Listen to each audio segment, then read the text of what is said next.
Bueno, buenos días a todos, gracias por venir, los cuatro que habéis venido. Vamos a hablar, bueno, de cómo Pentacam ayuda al diagnóstico y a la clasificación de queratocono y de distintas ectasias. Primero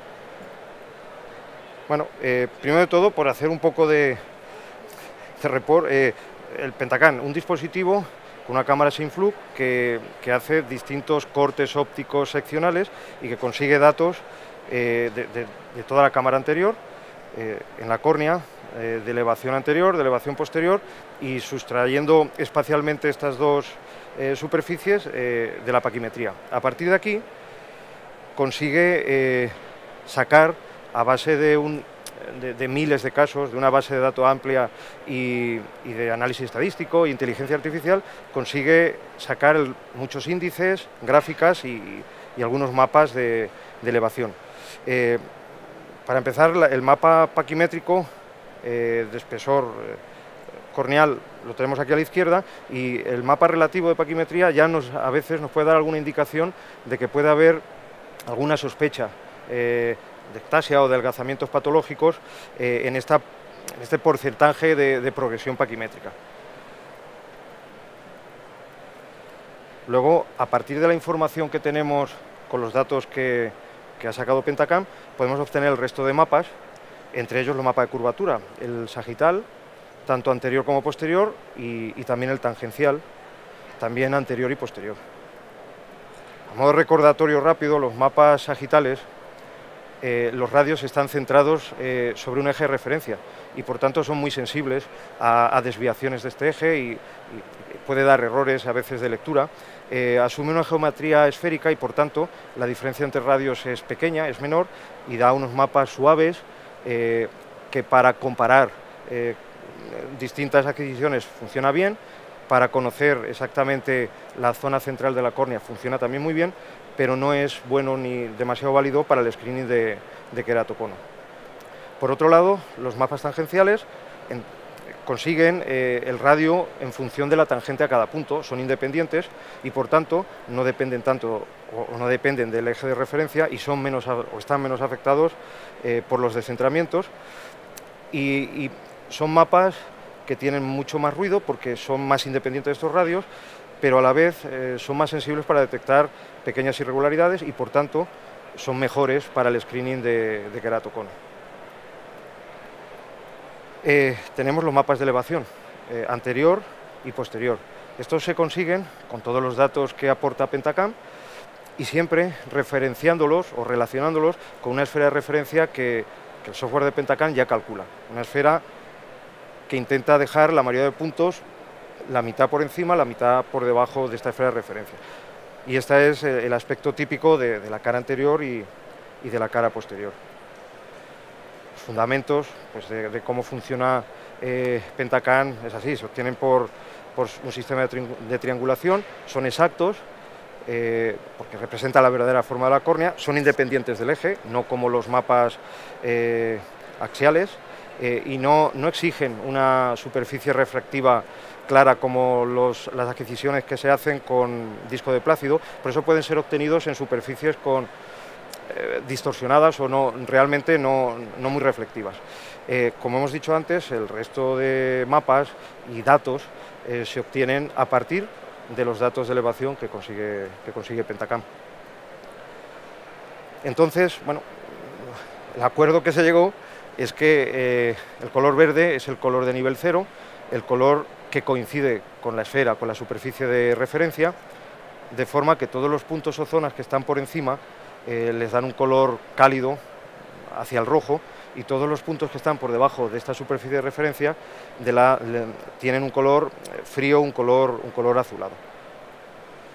Entonces, en una córnea normal, esta imagen de arriba a la derecha es una imagen normal de un mapa de elevación de cara posterior, donde tenemos una isla o una colina central rodeada de un mar anular. Esto es así porque la córnea es prolata, está más elevada en el centro y luego tiende a aplanarse hacia la periferia, ¿vale? En el caso de los mapas astigmáticos, una córnea astigmática presenta aproximadamente esta forma que tenemos arriba a la derecha, donde el eje más curvo se presenta azulado, porque realmente todos los puntos en este eje o todas estas zonas están por debajo de la superficie de referencia, mientras que el eje plano se presenta con colores más cálidos porque está por encima de la superficie de referencia. Esto se llama que tiene la forma típica de silla de montar. De todas formas, es curioso que comparándolo con los mapas axiales o con los mapas de curvatura, los ejes curvos tienen colores inversos. Es interesante saberlo para no confundirse, de forma que en este caso los ejes están aproximadamente a 90 grados, en el mapa de curvatura que está a la izquierda son colores rojos y calientes, y en el mapa de elevación es al contrario, son colores fríos porque están por debajo de la esfera de referencia. En cambio, cuando tenemos un aumento de curvatura, por ejemplo, por una ectasia como un queratocono, ambos mapas coinciden y dan colores cálidos, colores calientes, el color rojo en ambos mapas, porque realmente está más curvo y además está más elevado. Por lo tanto, tiene colores iguales. Bueno, esto es un mapa de un paciente en el que haremos referencia en el resto de la presentación, y es bueno, un falso negativo en una topografía de curvatura donde hay realmente un astigmatismo algo asimétrico, pero bueno, el mapa de elevación frontal aparentemente está bien, el mapa paquimétrico algo delgado, pero aparentemente está bien, pero el mapa de elevación posterior ya muestra en la zona central una elevación bueno, que podríamos calificar como sospechosa, ¿vale? Este es un mapa de elevación donde lo primero que tenemos que tener en cuenta es todos los datos que hay en este cuadro, tenerlos de forma adecuada para que todos los mapas luego puedan ser comparables. Entonces, a la izquierda tenemos la superficie de referencia que nosotros elegimos y que es la que a partir de la cual se va a relacionar todos los datos que tiene Pentacam. Normalmente elegimos esfera. En general, la mayoría de nosotros y ellos por defecto nos colocan esfera de referencia porque es la más usual y así podemos compararlo en todas las medidas de todos los pacientes, ¿vale? El resto realmente son poco utilizadas, excepto el elipsoide toroidal, tal vez para algunos usuarios avanzados, pero que si no lo sabemos usar, de hecho, nos pueden incluso disimular un queratocono. Entonces, en principio siempre tenemos que colocar aquí esfera. Aquí tenemos que marcar estos dos puntos que lo que hacen es conseguir que el ajuste de esta esfera de referencia sea bueno, la mejor posible para los datos que tenemos. Por ejemplo, Float lo que hace es intentar que esta esfera de referencia tenga aproximadamente la mitad de datos, la mitad de puntos por encima de la esfera y la otra mitad por debajo, ¿vale? Y luego el diámetro en el cual tomamos las medidas puede ser automático o manual. Bueno, hay tentación que sea automático, pero el problema es que la esfera de referencia cambia sustancialmente dependiendo del diámetro a la que nos refiramos. Entonces, si lo haces automático, si tiene muchos datos, va a hacer una esfera de referencia probablemente de 9 milímetros y por tanto va a ser mucho más plana y los datos van a ser distintos. Entonces, en un mismo paciente, en distintas tomas, puedes tener mapas distintos aun siendo lo mismo. Entonces, no sirve para comparar y habitualmente se utiliza manual y con un diámetro de 8, en algunas ocasiones de 9, pero de 8, para poder siempre referirnos a la misma esfera de referencia, ¿vale?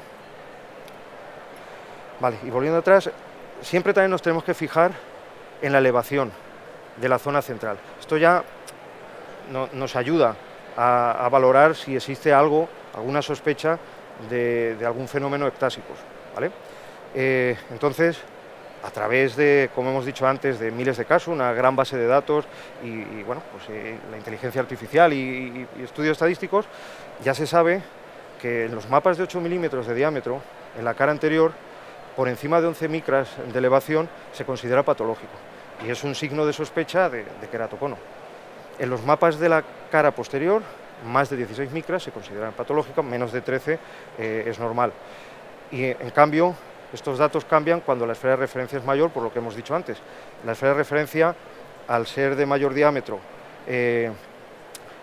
incorpora datos de la córnea más periférica, que es más plana, y por tanto esta esfera de referencia baja, se hace más plana y necesitamos que haya más cantidad de elevación para que sea patológico. Por eso, el mapa de 9 milímetros, en la cara anterior, se considera patológico por encima de 15 micras y en los mapas de cara posterior por encima de 20. Bueno, esta es la primera pantalla, que es la pantalla de perfil de progresión paquimétrica, donde vamos a entrar en el screening de queratocono. Si nos fijamos en el punto más delgado, realmente no es un dato diferenciador entre una córnea normal y una córnea ectásica, porque es muy variable. Puede haber puntos muy delgados en córneas normales y puntos relativamente gruesos en córneas patológicas. Entonces, lo que se intentó conseguir, y que estadísticamente es mucho más significativo, es encontrar una relación entre el punto más delgado y el resto de córnea y la progresión hacia la periferia. Entonces, esta progresión del punto más delgado hacia la periferia es un índice, es un indicador, y estas gráficas también es para lo mismo, mucho más específico y sensible para detectar un queratocono. Entonces, esto se consigue creando una serie de circunferencias concéntricas centradas en el punto más delgado de la córnea. Y a partir de aquí se generan hemimeridianos en los 360 grados, donde se va a observar el perfil paquimétrico desde el punto más delgado hacia la periferia. Aquí estos dos hemimeridianos muestran el verde, el hemimeridiano de máxima progresión paquimétrica, y el azul, el hemimeridiano de menor progresión paquimétrica. Entonces, en estas gráficas, en el perfil de progresión paquimétrica, que es la gráfica que tenemos encima, tenemos estas tres líneas punteadas negras que representan la normalidad, con todos los estudios que ha hecho Pentacam, y con un intervalo de confianza del 95%, con dos desviaciones estándar hacia arriba y hacia abajo. Y la línea roja representa los datos del paciente desde el punto más delgado hacia los distintos puntos en la periferia, ¿vale? Una córnea normal tendría una línea roja paralela a estos datos de normalidad o estas líneas de normalidad que tenemos. En el caso de que haya disminuciones más o menos abruptas, como es este caso, en esta línea indica que, sobre todo en esta zona de 4 o 6 milímetros, existe un cambio en el grosor corneal que es indicativo de queratocono o de sospecha de queratocono, ¿vale? El porcentaje de progresión paquimétrica es una gráfica que se deriva de la primera, dividiéndolo, los datos de la primera, dividiéndolo por el punto más delgado, de forma que el inicio siempre es cero. Y es lo mismo, estas tres líneas indican la normalidad, con un intervalo de confianza del 95%, y en una córnea normal, la inmensa mayoría de veces, esta línea roja del paciente se encuentra dentro de estas tres y siguiendo aproximadamente el mismo perfil. Cuando hay estos cambios abruptos hacia abajo, es muy sugestivo de una enfermedad clásica. En ocasiones, aunque no tiene nada que ver con esto, en ocasiones podemos encontrar la línea del paciente también con cierta desviación hacia arriba. Esto ocurre a veces en edemas tempranos. Cuando hay pequeños edemas por córnea gutata u otros problemas, a veces estos perfiles ya nos dan una imagen hacia arriba donde la progresión paquimétrica realmente no es la correcta. Todos estos datos que tenemos en la gráfica se resumen también en los índices de progresión paquimétrica, que es el índice que se saca con estos hemimeridianos de progresión paquimétrica que hemos visto antes. Entonces tenemos el índice mínimo, el índice máximo y el índice medio, que es el resumen de los 360 grados, ¿vale? Este índice ya es un índice con una especificidad y sensibilidad importante. Lo que pasa es que, como dijo ayer el doctor Federico Alonso, un índice solo, para detectar queratocono o para detectar una sospecha de queratocono, no tiene una gran potencia. Es mucho mejor que otros índices, pero no tiene una gran potencia. Por eso, ellos intentaron aunar la máxima cantidad de índices y de gráficas y de mapas de elevación para intentar aumentar esta especificidad y sensibilidad. Cuanto más índices tenemos, más va aumentando. Entonces, en caso de queratocono es relativamente fácil, en casos de córneas normales es relativamente fácil, pero en casos de sospecha de queratocono leve realmente es difícil. Y Corbis es lo que va a aportar de aquí al futuro ese poquito de especificidad y sensibilidad que todavía nos falta, aun teniendo todo este material. Entonces, bueno, esto es lo que he comentado antes, patológico y patológico, ¿vale?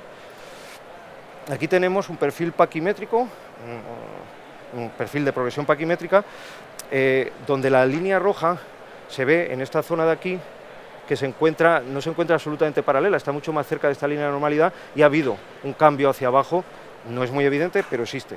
De igual manera en el perfil en el porcentaje de progresión paquimétrica, que en esta zona también se sale de lo que son los parámetros de normalidad. Estos son gráficas anormales y que nos hacen sospechar de que puede haber un problema ectásico.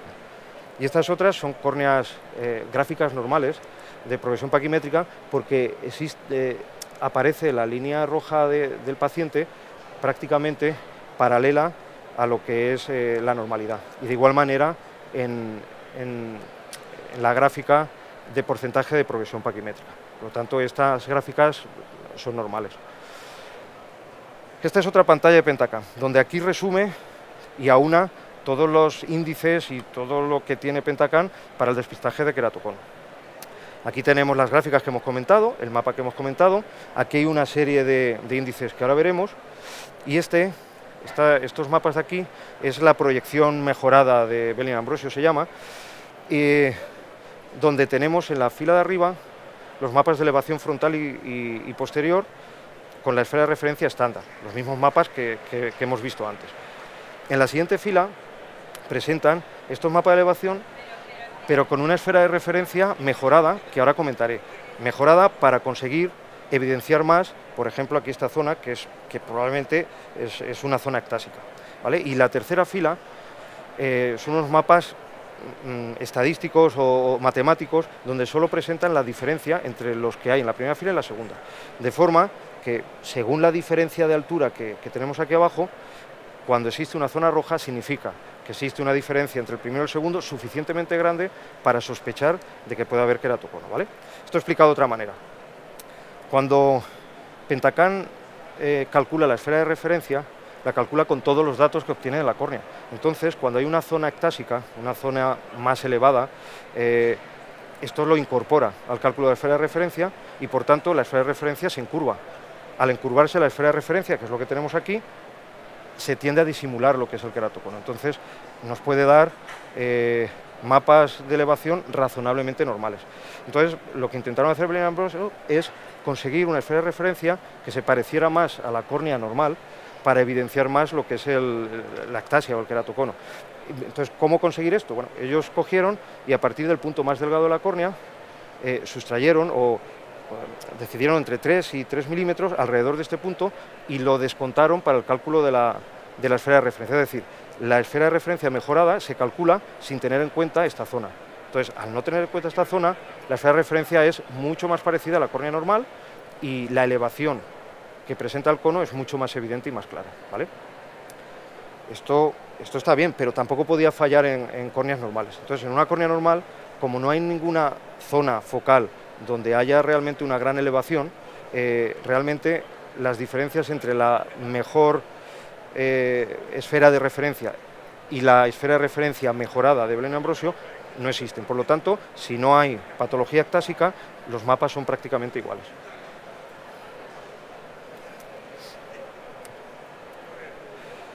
Por eso, y repito lo mismo, en el mapa de arriba, en los mapas de arriba, la fila de arriba, con la esfera de referencia estándar, bueno, es un mapa normal, pero con esta esfera de referencia mejorada se evidencia claramente que aquí puede haber una zona ectásica, se sospecha que hay una zona ectásica, y este es el mapa de la diferencia matemática, donde además la zona roja no indica la posición ni mucho menos, simplemente es la diferencia matemática entre los datos de la primera fila y de la segunda.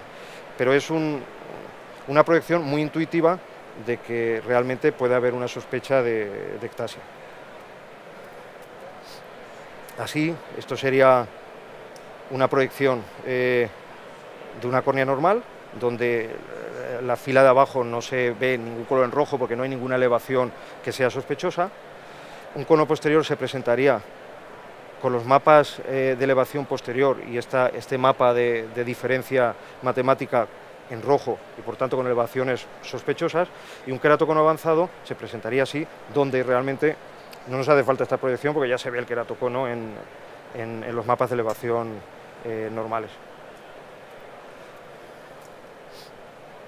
Más cosas.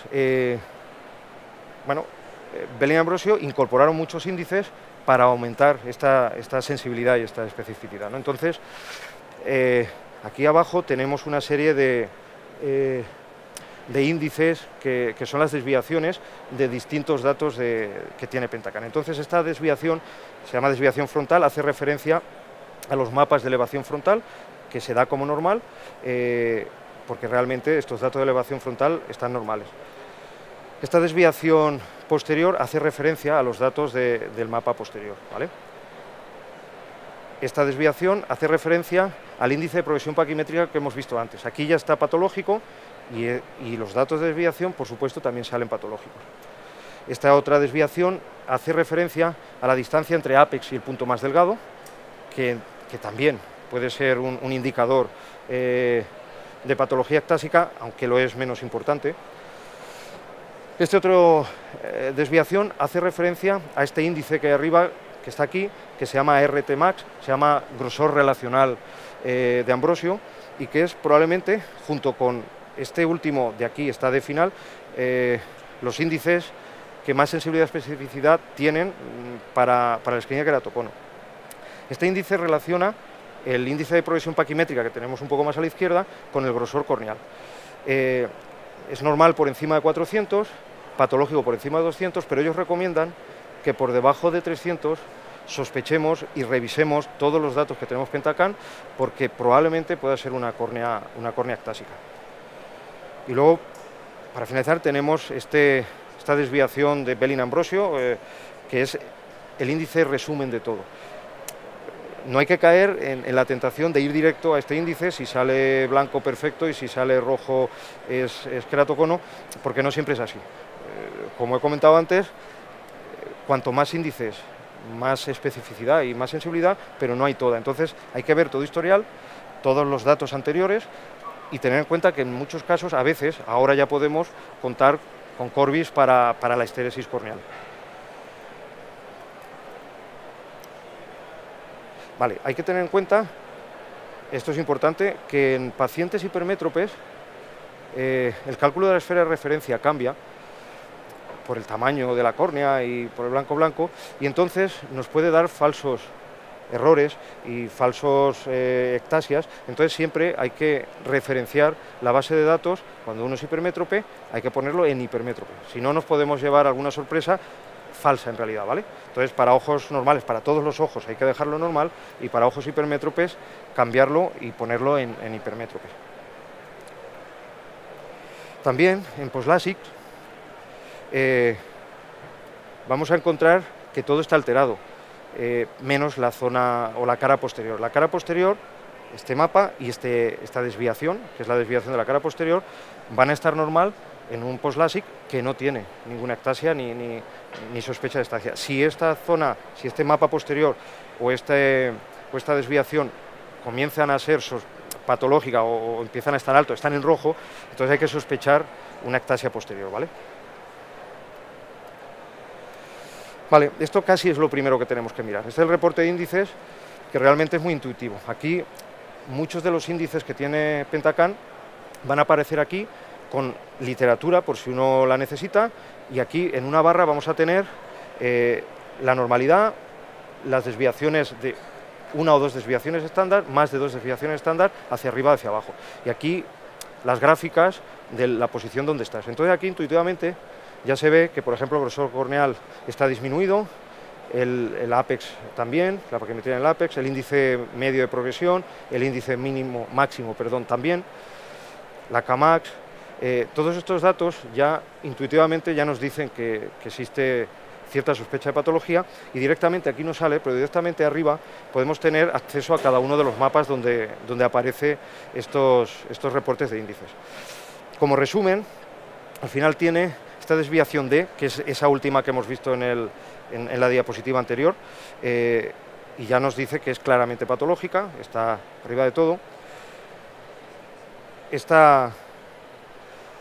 esta línea de aquí es la clasificación de queratocono estándar, la de Crewmake, y sale bien, es curioso, pero la clasificación aquí no habría queratocono, sale a 0, porque solo evalúa la cara anterior.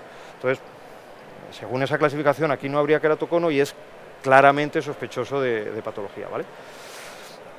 De hecho, Belling creó hace poco, y ahora ya está validado en casi todo el mundo, una clasificación que se llama ABCD, porque hasta ahora realmente solo teníamos la clasificación de Amsler-Crewmake y solo aporta datos de cara anterior, y realmente hemos evolucionado mucho desde que se creó hace muchos años ya esta clasificación.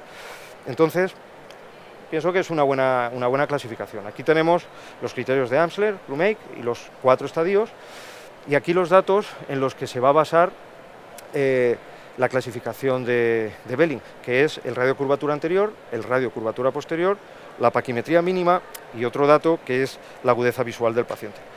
Se utilizan radios de curvatura mejor que CAS, porque realmente va a ser mucho más intuitivo el cálculo haciéndolo de esta manera. Entonces esta es la clasificación. Se divide en A, B, C o D. A, radio de curvatura anterior, radio de curvatura posterior B, paquimetría C, y D es la mejor agudeza visual corregida, ¿vale? Y estos son los 4 estadios y los datos de los 4 estadios.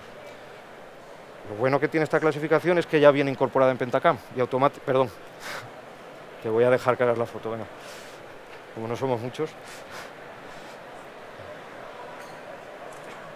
Y entonces lo bueno que tiene es que toda esta clasificación viene incorporada en el Pentacam y automáticamente ya la tenemos. Entonces todos los datos de A, B y C automáticamente nos van a aparecer en esta gráfica y nos van a aparecer numéricamente aquí abajo, ¿vale? El único dato que tenemos que poner es la agudeza visual. Ahora ya disponible en decimal, y podemos poner como normalmente lo calculamos nosotros, ¿vale? Entonces está incorporado en esta pantalla, en la pantalla topométrica, y lo tenemos aquí, y entonces siempre que tengamos una sospecha de queratocono, podemos ver la clasificación. Solo sirve para clasificar, no nos ayuda en nada para decidir si el paciente tiene queratocono o no. Es una clasificación evolutiva, y entonces en pacientes que progresivamente vaya viniendo es la mejor manera de comparar cómo va progresando con el tiempo y no solo ir comparando los mapas, fijándote en la curvatura y demás. Entonces aquí varios ejemplos. Este es un paciente normal, con todas las escalas en la gráfica menor que 1, y esta es el módulo de Belling-Ambrosio acorde con él. Esta es cuando hay cambios estásicos muy tempranos, donde ya la cara posterior ya es sospechosa, la paquimetría empieza a ser más delgado de la cuenta, y entonces este es el módulo de Belling-Ambrosio que corresponde, con una cara posterior claramente sospechosa, ¿vale? Y con todos estos datos sospechosos. Un queratocono moderadamente avanzado, con estos datos en la gráfica, y este es el módulo correspondiente de Belling-Ambrosio, y un queratocono total, perdón, todos los datos de la clasificación de Belling-Ambrosio están muy elevados, la agudeza visual muy disminuida, y por tanto también este parámetro avanza mucho, y este es su correspondiente clasificación en el módulo de Belling-Ambrosio. Entonces, esta clasificación analiza a fondo cada parámetro, no se basa en parámetros nuevos, son parámetros que ya utiliza Pentacam y que son conocidos, y yo creo que una de las ventajas es que automáticamente la tenemos en todas las medidas que hacemos de Pentacam y las podemos comparar siempre. Por otro lado, y ya queda poco, también tenemos un módulo de anillos intracorneales, donde también tenemos muchos datos, unos mapas. Para empezar, tenemos datos que nos pueden ayudar mucho a la planificación de la cirugía, donde tenemos en primera fila, bueno, primero tenemos que decidir si vamos a hacer una disección manual o una disección con femtosegundo, porque la decisión de a qué profundidad lo vamos a hacer es distinta, porque si lo hacemos manual se siguen las lamelas y solo tenemos que conocer el punto paquimétrico de la zona de incisión. Si lo hacemos con femtosegundo tenemos que conocer el punto paquimétrico mejor del área del anillo, ¿no? Entonces, cuando elegimos disección manual, aquí nos indica, bueno, el diámetro de los anillos, el eje curvo, y aquí abajo ya directamente nos da la paquimetría del 80% en el punto de menor paquimetría en el eje curvo, donde vamos a hacer la incisión. Por otro lado, si elegimos que los segmentos se van a poner con femtosegundo, directamente nos va a dar el 70% de la paquimetría mínima en todo el área de ese anillo.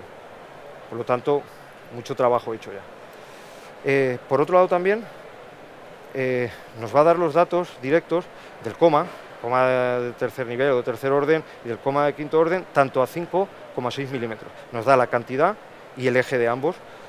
Directamente aquí no tenemos que ir a la pirámide de Cernique a buscarlos y valorarlos, ¿vale? Entonces esto nos da... También está linkado con un software, con el software de Ferrara. Está linkado con varios softwares, pero el de Ferrara concretamente también es muy intuitivo y muy fácil. Hay una serie de pasos donde además automáticamente Pentacam prácticamente pone todos los datos y al final tenemos una pantalla donde están los datos del paciente que ya ha importado Pentacam, el número y tipo de segmentos que recomienda Ferrara, los datos para la planificación de la incisión y demás, tanto sea de femtosegundo con femtosegundo como manual, y el gráfico, la gráfica de recomendación con dónde tiene que ir colocado el anillo. Y aquí abajo, este warning es que realmente Oculus no se hace responsable, hace un poco de mediador entre Ferrara y nosotros, ¿vale? Lo deja siempre ahí por si acaso. Bueno, y ya para finalizar, en resumen, cuando queremos evaluar cirugía refractiva o una posible ectasia, tenemos que fijarnos, básicamente en estos 4 mapas. Primero, el reporte de índices que ya hemos visto, que intuitivamente nos va a dar mucha información sobre estos índices que pueden ser sospechosos de patología ectásica.